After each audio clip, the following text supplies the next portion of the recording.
Hello, Hopkinton, and welcome to the Hopkinton Hangout Hour for Monday, 4/5, April the 5th, 2021. We're glad that you're able to join us, whether it be live and you're on YouTube sending in comments and questions, or whether you're catching up with us later. We're really happy that you're able to join us in our community here.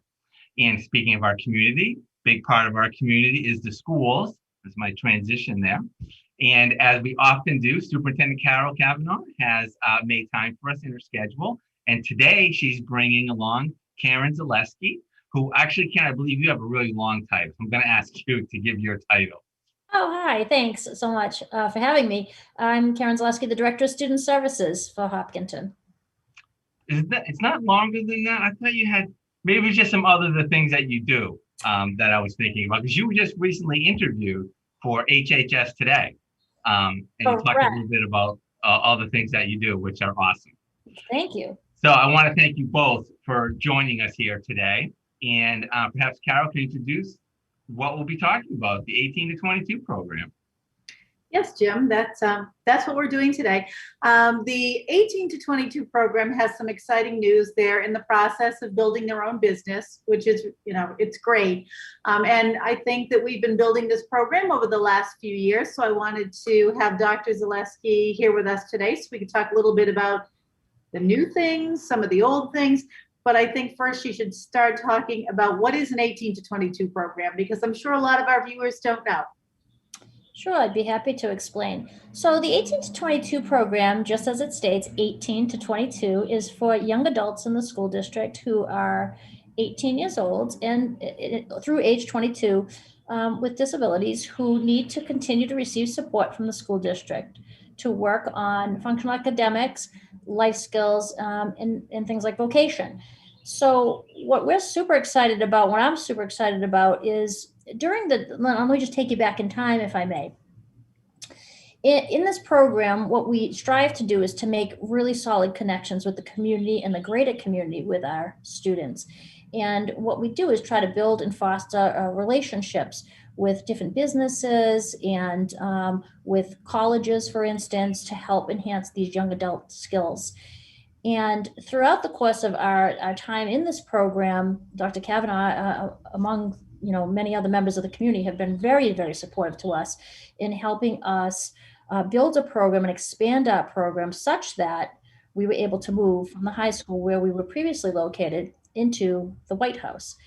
And what was so very great about that is it really allows the young adults, number one, to get off of the high school campus and to feel like they are truly in a young adult program. It also fosters independence and certainly builds an opportunity for them to work on their skills. So for instance, we have a washer and dryer there, and students can work on life skills. They report there just as they would reporting to work before they go off to different jobs in the community and beyond. And so really that in a nutshell is what we have done to try to expand our program, and we're going to take it to the next level. But before I talk about that next level, Dr. Kavanaugh, are you interested in giving a little bit more details about the White House and how it came to be and all the great things we did to get the program to where it is today? Sure. Yeah. So as Dr. Zaleski said, the 18 to 22 program used to be housed in Hopkinton High School. And it didn't feel quite right because these are students whose ages 18 to 22 say to us that they're different from high school kids. They're older. And, as she refers to them as young adults, that's truly what they are. So it was time to move that program out of the high school. And when we looked for available space, we thought about things like the old center school might be viable, but so much work needed to be done over there that if we wanted an immediate location for them, we turned to the White House. The special education adults used to live there. So Dr. Zaleski was there with 2 administrative assistants on the first floor. And what we did was we largely through community donations, we took everything out of that first floor, created kitchen space, dining room space. As she said, there's a washer dryer, there's classroom space, there's space to just kind of hang out. And the Hangout space was much better before there was a pandemic. So now that you can't really hang out all on the couch together, elbow to elbow, but certainly the White House has been transitioned into something that is just so appropriate for the academic and the social and the life skills needs of the students who attend there. So we're really thrilled with the space. Mm-hmm. And the students are very excited. I mean, they've made some wonderful connections. And even in the day and age of COVID, they have been on Zoom with their peers, and they've still maintained those connections. Ms. Hibbett, who couldn't be with us today, is our 18 to 22 program coordinator, does a fantastic job, really setting each student up independently with the schedules and working with families to ensure that all of their needs are met in accordance with their IEPs. So it's just been really exciting to watch. And although the pandemic has definitely hindered some of the social opportunities, we really have made do and worked around that to ensure the students have continued enriching opportunities to learn both with their peers in-house and outside of the district. Yes. Okay, so now, as is usually the case, you folks are way ahead of me. So I'd like to just go back one step, if either of you has some information about this, because I'm curious as how this program came to be. I think we're all familiar with the K through 12 school system, and it usually ends around age 18. And now we have some of our population who are in this 18 to 22 program, and not talking anything about, the skills and stuff and all the wonderful things that you do. Where did this program come from and get empowered from? So if I may, Dr. Kavanaugh? Please, please. Thank you. So the 18 to 22 program is part of a requirement of a student's education beyond high school and dependent on their needs in accordance with the IEP. So really the origin of it begins with regulation, truthfully. And we as a district are fortunate enough to be able to provide this service on site in Hopkinton to our students. So for instance, a student 18 years old who may need services does not necessarily have to receive services on site in a specialized program. We as a district have worked very hard since even when I was here, this program was in existence when I started here in 2015, to make sure that our students did not get shipped out to another program. So for instance, if a district did not have an on-site program for students in that age bracket, legally there's an obligation that the students, but again, it's dependent on IEP need. Not all students who are 18, and graduating from high school would require this. So it's really individualized in accordance to what they may need. But if the IEP team determines they need this, then it would go onto the IEP that they would be serviced through the age of 18 to 22. Well, what happens at that point is districts have to decide, okay, now we've determined this child has this need or this young adult has this need. Are we going to service that student in-house or not? And if the district does not have the capacity to, they have an obligation to contract out and send a student to a placement, let's say, to get this service. But we were so proactive in Hopkinton, and like I said, it was before my time. I can't take credit for the origin of the program. When I came on, this program was in existence. Ms. Hibbett was already hired and in place and working on the program, and quickly connected with me to enhance these connections and make decisions in terms of how we can give the students even more opportunities than they had. So for instance, we started connecting them to college experience, and we decided that in addition to going to job sites locally, we wanted them to have opportunities to attend some courses on campus. We also gave them opportunities to attend some job sites outside of Hopkinton, like in Westboro, for instance. So, and we also worked on some travel training opportunities for the students to learn how to take public transit and leave Hopkinton. So in answer to your question, I know it's a long-winded answer to your question, but in answer to your question, there's a regulatory obligation for the program to occur, but if districts cannot have it on site, they would have a responsibility to send the students elsewhere. And again, we feel so strongly in Hopkinton that we want to keep our students connected to their community and build those connections that we, even before I was here, this program was in existence. And since I've been here, we've worked very hard to just continue to expand it. It's exciting to watch. I'm super excited to be part of this work. And also haven't mentioned Mike Donahue. He's the team chair at the high school. He also is actively working with us on program expansion. Him and Katie and myself and Dr. Kavanaugh just working really hard together to make this happen, along with the staff who work in the program. So I don't want to keep getting ahead of myself. Okay. I want to talk about our business. That's great. And I'm just, before I say what I'm going to say next, I just want to preface this, that my youngest child, when she was going through high school, she said, you know what, Dad? It'd be really nice if there was a course called Life Skills, where they just taught you all the things you need to live life, which I thought was really interesting. And it like really intrigued me when you were talking about there's a washer and dryer there now too. So I was wondering, we all know the curriculum in a traditional K through 12 system, reading, writing, arithmetic, some electives and things like that. What types of, is there a curriculum? Is it mostly life skills based? What's happening in this?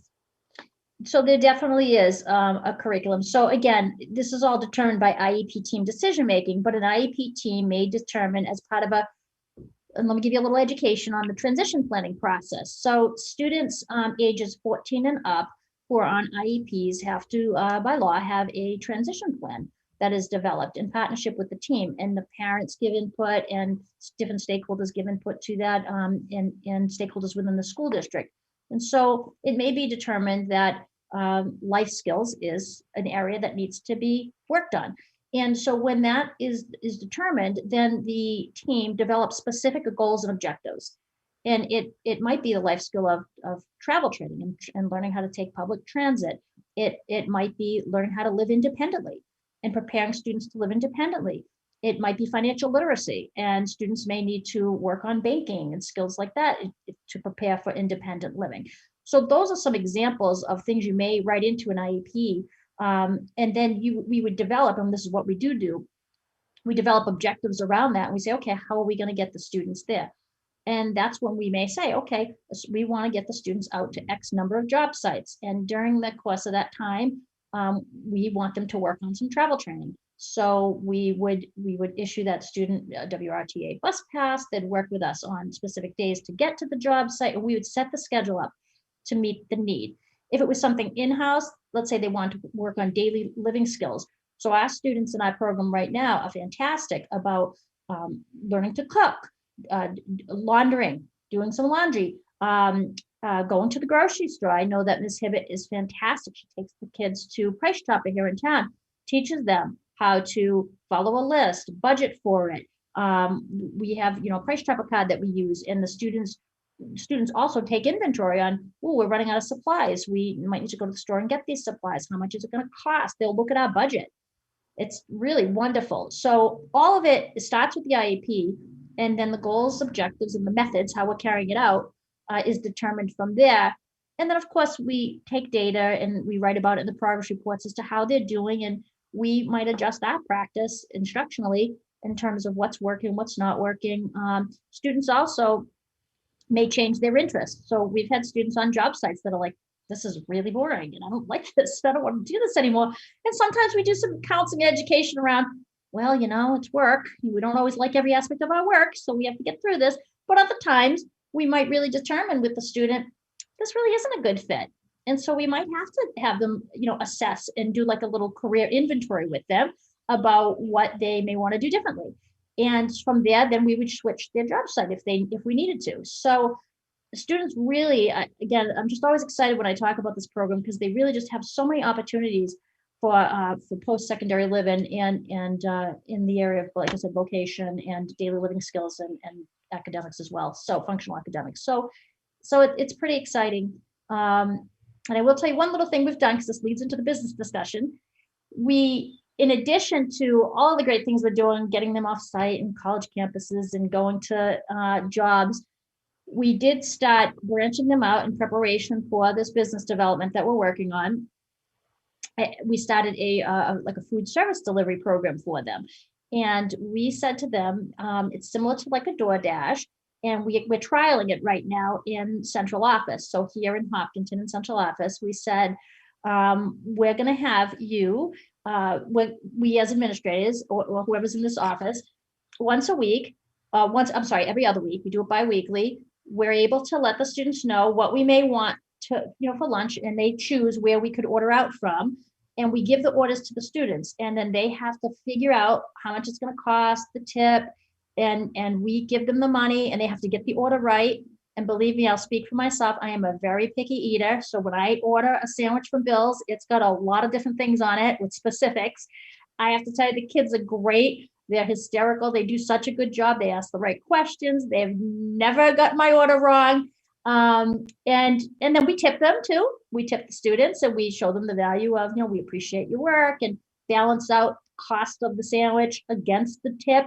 How much do you get to keep? And then we put that aside for continued use in the program.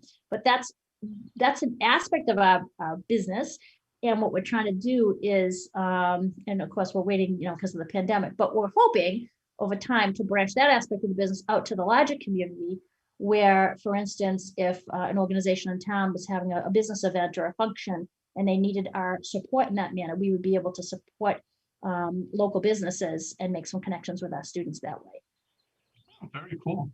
Yeah. Now, Carol, earlier you had mentioned that the White House had some, I don't know if they were renovations or upgrades or anything like that, and you had mentioned briefly that there was some partnership going on with some entities in Hopkinton. I was wondering if you could talk a little bit about what was done for the White House and how that happened.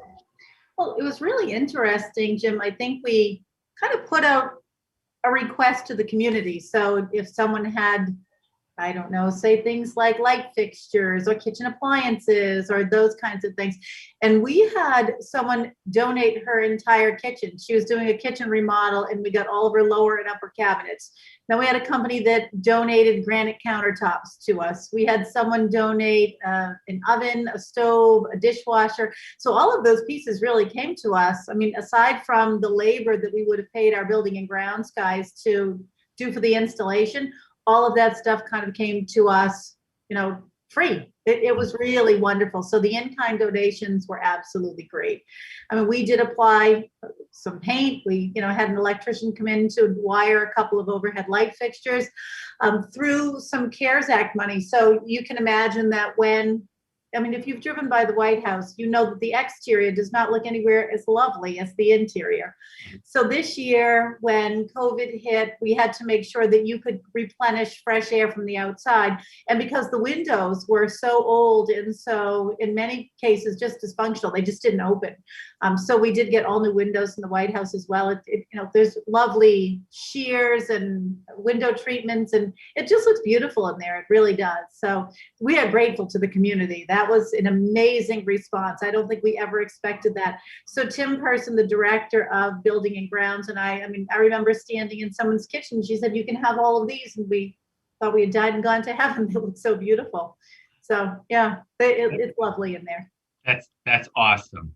And I don't know if you've mentioned, is there how many students do you typically have at a time? 7, roughly 7 to 10. I mean, right now there's roughly 7 students. I mean, we have students, that are not there simultaneously. Some students have independent plans where they're going off to job sites and they're there part of the time. And other students, like I said, might be visiting a college campus. But right now we have roughly 7 students in the program. We always, monitoring who's aging out, turning 22 and moving on to bigger and better things. So, but right now we have, like I said, about 7 students in the program. Okay. So, and yes. No, I was just going to say, so if we've got, our 7 kids in the program and they go offsite to different jobs and they have this little business that they've sort of started up doing Grubhub and DoorDash. I guess I'm just wondering, why do we need another business? That is a great question, Dr. Kavanaugh. So we want to make sure the students remain active, stimulated, but we also want to enhance the connections for them. And we also want to help them potentially secure future employment. So, I will say right now we have a committee. So we've formulated an 18 to 22 program development committee. And I put a survey out to families, and we have 4 parents that are committed to this program. And they're working very hard with myself, Dr. Kavanaugh, Michael Donahue, and Katie, the 18 to 22 coordinator. And we've come together as a group, I think that 3 times now, I think. And what we're doing is we're assessing what the need is. And so at the end of last year, we began asking the students when we were talking about the food service delivery, what would you like to do? What are some of your interests? What do you guys think about a business? And the kids were really just excited, and they said, we want to make money. We want to, meet people. We're excited to do something different. Like every student has their own skill. And when we were moving into the White House, I mean, they were building furniture and they were just so invested. So anyway, after we assessed student interest, we decided to have a committee with the parents and us. And just recently, we've decided we need a student representative on the committee. So we, again, assess the students, and we have a student volunteer. So one of the students is also representing on the committee now. And what we're trying to do, like I said, is to enhance community connections, but also enhance their ability to work on vocational skills to help, secure employment in the future. And so one of the things we're talking about is developing some sort of an online business. And we haven't fleshed out all of the details yet. Right now, we're examining different types of websites. What type of product might someone be interested in? How do you appeal to the community? And we're very fortunate. We have some talented people who have joined this committee who have strong backgrounds in like web design and business. So I'm really excited about that. So it's just it's a nice committee of people who have mixed skills. We have some social workers on the committee too, who are very great about making connections with people. So we're analyzing right now just the steps that we need to take. And we determined the next step was inviting a student onto this to gain interest. And we also agreed we have to start small because we want to be successful. And what does small mean? And we're still determining that in terms of, what are we going to market? How are we going to market it? What type of product might be of interest? And so on. So that piece of it is really exciting. Additionally, we have a very skilled parent who is already working with us to teach the kids, and she's been going into the program, silk screening and making shirts. And she's so talented with this. It's exciting. And she's been going over to the program and teaching the kids about silk screen and design. And we, at the end of last year, we came up with a logo for the program. And I'm not going to tell you yet because it's a surprise, but we came up with a logo for the program. And she's working with us right now with the students to redesign the logo. And we're thinking about putting the logo on t-shirts. So when the students are actually at work, they would wear this shirt with the logo that represents who they are in this business. So a lot of exciting things are happening because we decided that while we're figuring out what type of business we really want to have, we didn't want the students to be waiting around and not getting their hands in it. So this is the way that they're getting their hands in it, is learning about silkscreen design and developing some t-shirts, because who knows, maybe we'll sell t-shirts. We're not even sure about that yet, but they're excited and they're enjoying every single minute of it. That sounds really fascinating. That's Now, is this program traditional school hours? It is. Yep, it is. As we get going with whatever business model we decide, that would be something that would need to be examined later on as to whether or not it would stay within traditional hours, and then you'd be in more of a business model than strictly an educational model. But right now it is during school hours. And again, I'm super grateful we have parents on there that are willing to work during school hours with us to brainstorm some of these initiatives. And they're also working after hours too to research things for us. So if you put it all together, about how many people are involved? 'Cause I mean, honestly, it sounds really exciting. How many people are involved, either on staff or volunteering, making this thing successful? Well, I'd say, I mean, it would depend on how you want to quantify it, right? So if you're talking about in-house folks, I'd say we have the staff that are working there, the students that are in the program. We have lots of support from other people, like high school teachers who feed into the program. Like we have a life skills high school program that feeds into the program. And then if you want to count our local folks, like Bill's Pizza and things like that support us as we're doing our door to, I'd say about 20 right now. And 20 might be even a little bit high, but I think for now, that's probably 15 to 20. But that does not count. I have to say this. if you count the amount of support we have for this program and where we've come and where we are, you're talking the community at large. And that is just a great number. And for that, I am truly grateful, because I don't think we would be where we are today without the incredible support from our school committee, from our community, from the teachers, staff, administrators that work here. So, on a number scale with just day-to-day operations, you're talking maybe 15 to 20, but on a larger scale, we have support from our high school, from the community, from the school committee, folks like yourself doing a show like this. I mean, the support is just overwhelming. That's fantastic. And now I'm wondering, now I know that there are all kinds of policies and procedures, and the state is always coming out with guidelines and all stuff like this. And so, this program is starting something really cool and kind of kicking it around. What type of oversight guidelines do the state and federal bureaucracies mandate for this program? And how often do you have to study or review or anything like that? So I will say, because I do this work, I'm pretty familiar with state and federal statutes with the IDEA, and we have a regulation on special education, a state statute, which is a special ed statute, 603 CMR 28.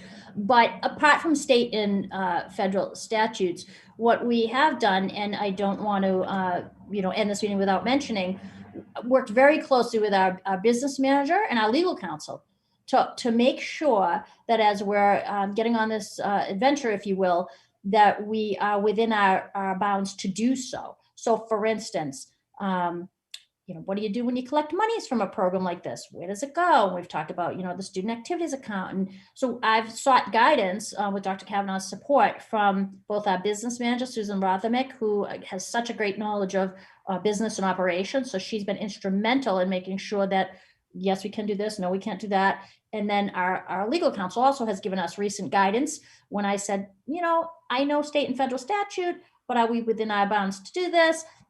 She said, absolutely. She gave us some things to think about, but we are proceeding with the right amount of support and advice above and beyond the Department of Education statutes and the federal statutes.